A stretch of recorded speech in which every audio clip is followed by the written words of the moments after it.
Welcome back. Empowerment of the girl child is of critical importance in protecting women from becoming victims of sexual abuse and sexual violence.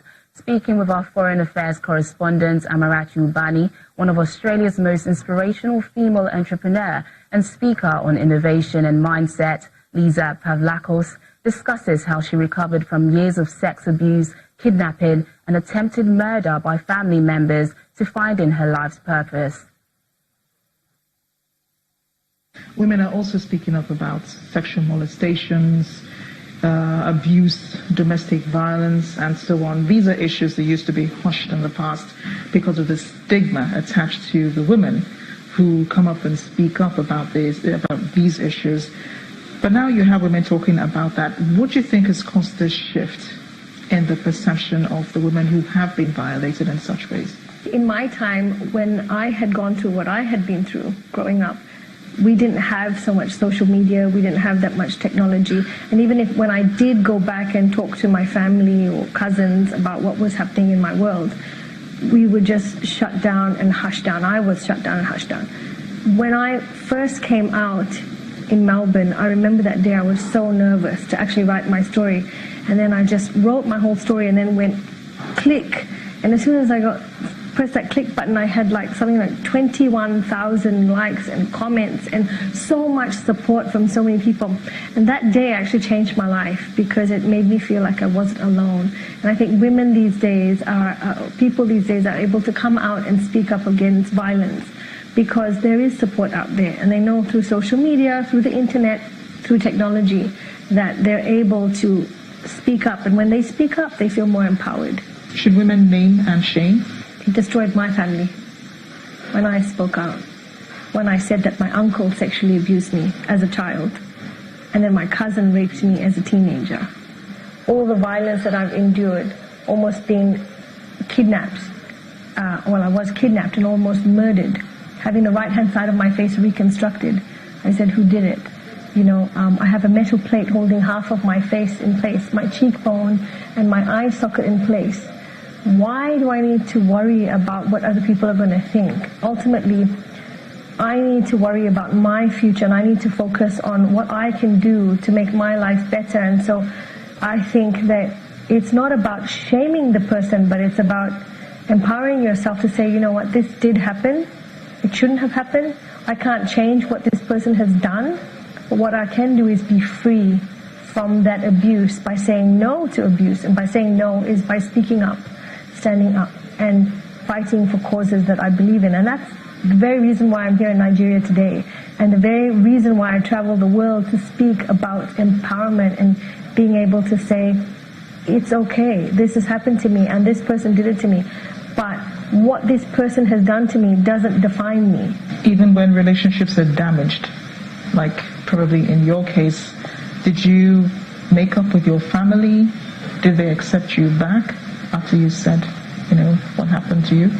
It probably creates more enemies than anything, because forget the family, even friendship circles around me who have been abused, it makes them feel slightly uncomfortable when I'm standing up on a global scale and speaking about say no to abuse when they have been abused and they just, put it under the carpet because they don't want to affect the people around them.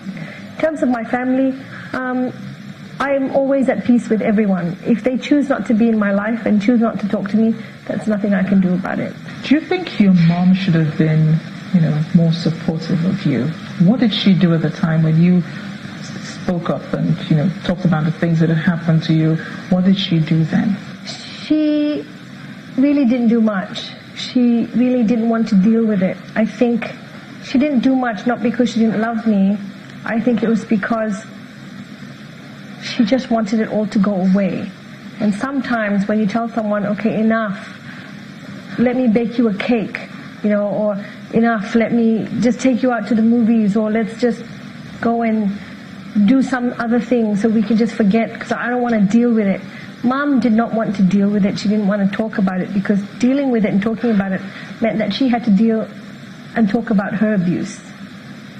And, she wasn't going to come out and start speaking about her abuse. Societies like ours here, they are male-dominated.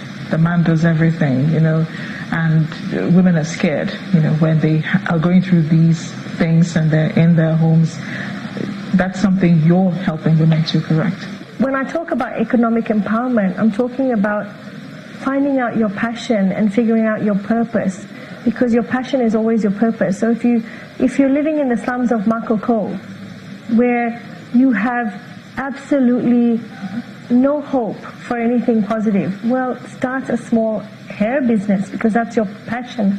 Charge some small amount to do women's hair, and before you know it, you've got like a fully fledged little business going on. When you have that kind of empowerment within yourself, when you've got that economic power, even in the slums of Makoko, when a man comes to you to say, you need me because without me you have no food, you can say, well, hang on, I don't need you. I can actually move out with my sister who's also being abused, and I can then move out with my auntie or whatever, and I can change my destiny. My life doesn't have to be this way. Everybody was against me, even till today, for speaking up. So many people don't even want me to come to Nigeria or travel to different countries to speak, because they're like, your place, Liza, is at home with your 5 children. It's not to go and save the world.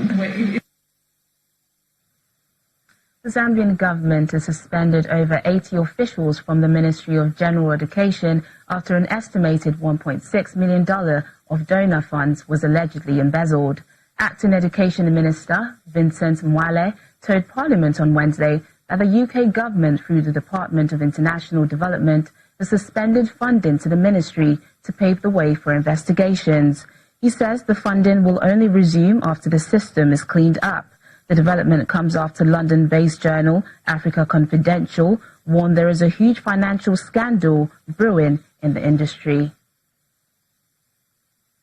The World Bank expects sub-Saharan Africa to achieve economic growth of 2.7% this year, down from a previous forecast of 3.1%. In its recent Africa Pulse report, the global lender blames the cut in economic growth on slower than expected growth in the continent's bigger economies, Nigeria, Angola, and South Africa. The World Bank has cut its economic growth forecast for sub-Saharan Africa this year to 2.7% from an earlier forecast of 3.1%, mainly because of slower than expected growth in the continent's bigger economies. The region, which had posted a fairly fast average growth rate in the years leading up to 2015, suffered a loss of momentum in economic output after commodity prices crashed in 2015 to 2016. There are increasing risks in the international environment. For example, trade war between our main trading partners. That may imply a lower demand for our products, especially in China. There are increasing tensions in the international sphere, increasing protectionism and isolationism that threaten global trade and may have an impact on Africa. The World Bank said lower oil production in Angola and Nigeria offset higher oil prices, and in South Africa, weak household consumption growth was compounded by a contraction in agriculture.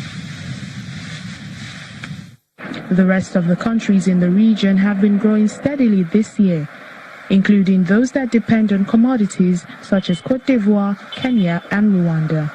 Africa will grow at a rate of 2.7% in 2018, and that's just slightly higher than the 2.3% we had in 2017. This is certainly better than 2016, where Africa grew only at 1.5%, but this is just slightly above population growth.